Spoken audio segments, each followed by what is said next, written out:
ओम गणेशाय नमः। नमस्कार, मैं अविनाश सिंह। आज हम बात करेंगे बड़े ही अच्छे एक योग के विषय में, जिसका नाम है कलानिधि योग। और यह बहुत ही शुभ योग है, अच्छा योग है। और एक एक दो और योग मैं बताऊंगा जो कि अच्छे योग है, राजयोग की तरह आपकी कुंडली में काम करेंगे। उसके पश्चात मैं कुछ अन्य योग बताऊंगा जो अच्छे और बुरे दोनों ही होंगे। तो कलानिधि योग के विषय में बात करूं, यदि आपके पंचम भाव में या द्वितीय भाव और पंचम भाव में गुरु स्थित हो, कहीं भी धन भाव में हो अथवा पांचवें भाव में हो, और ऐसे गुरु को बुध महाराज या शुक्र महाराज देखते हो। मान लीजिए गुरु यहाँ पे बैठे हैं तो शुक्र महाराज यदि अष्टम में है या बुध महाराज अष्टम में है तो उनके ऊपर दृष्टि पड़ेगी, इनकी सातवीं दृष्टि, अथवा लाभ भाव से देखेंगे, क्योंकि इन दोनों के पास एक ही दृष्टि होती है, बुध और शुक्र के पास।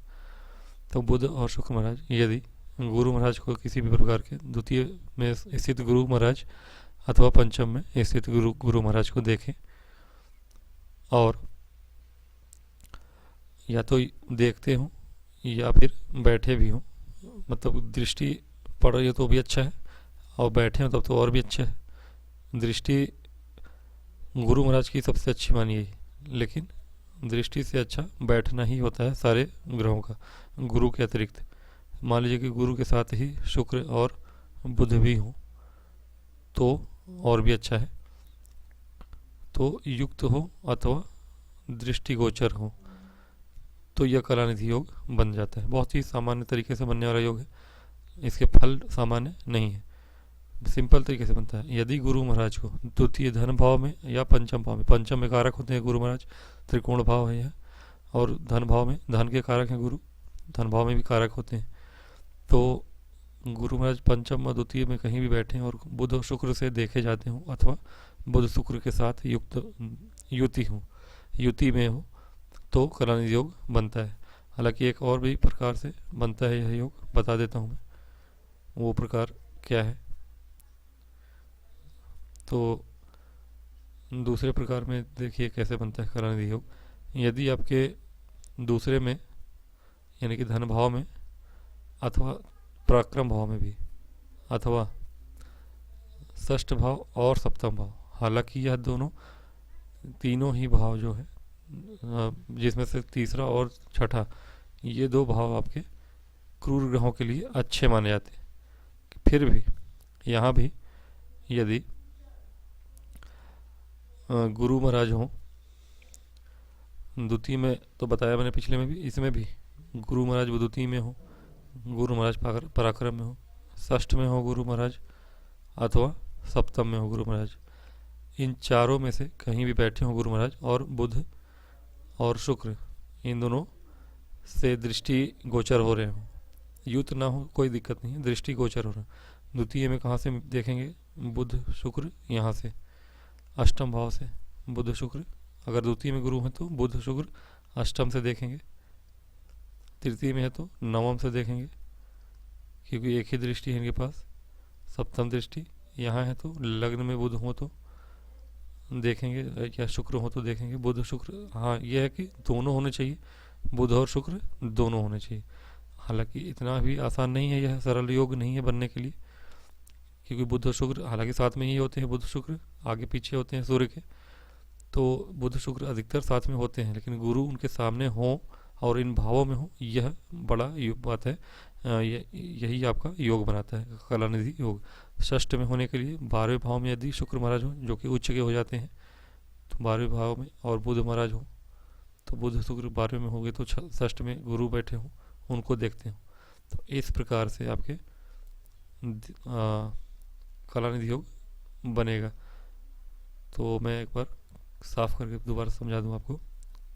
द्वितीय वाला आपका सूत्र क्या है?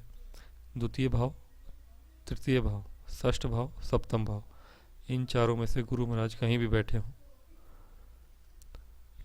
गुरु महाराज इन चारों में से कहीं भी बैठे हों, चारों में नहीं बैठेंगे, एक जगह कहीं भी बैठे हों और बुध और शुक्र द्वारा देखे जाते हों, जहाँ बैठे हों उनको बुध और शुक्र देख रहे हों, तो कलानिधि योग बन जाता है। ठीक है, बुध शुक्र देखते हो सप्तम दृष्टि से, जहाँ बैठे हो गुरु उसके सप्तम सातवें में बुध शुक्र होंगे तो दृष्टि होगी। ऐसे में कलानिधि योग बन जाता है। कलानिधि योग में क्या फल है? वही फल है जो मैंने सभी राजयोग की तरह आपके जितने पूर्व में है लगभग वैसा ही है, ज़्यादा कैसा, चूँकि बुध से और शुक्र से और गुरु से बनाया जाता है यह योग, तो जातक गुणी होगा।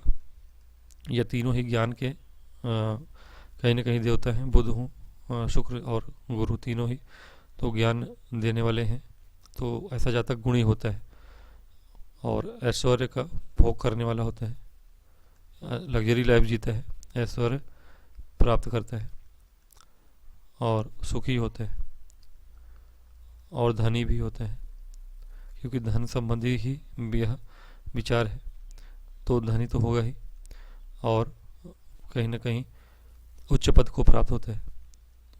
उच्च पद यानी राज्य पद में, सरकारी पद में यानी सरकार में कार्यरत होता है, हो सकता है बड़े ऊंचे पोस्ट पे हो, सेक्रेटरी लेवल पे। इसके अतिरिक्त आपके ऐसे जातक जो होते हैं, चूँकि षष्ठ भाव भी इसमें सम्मिलित है, तो ऐसे जातक जो होते हैं निरोगी होते हैं, मतलब ऐसे जातक ज़्यादातर स्वस्थ होते हैं, निरोगी होते हैं। और ऐसे जातक बलवान और विद्यावान भी होते हैं।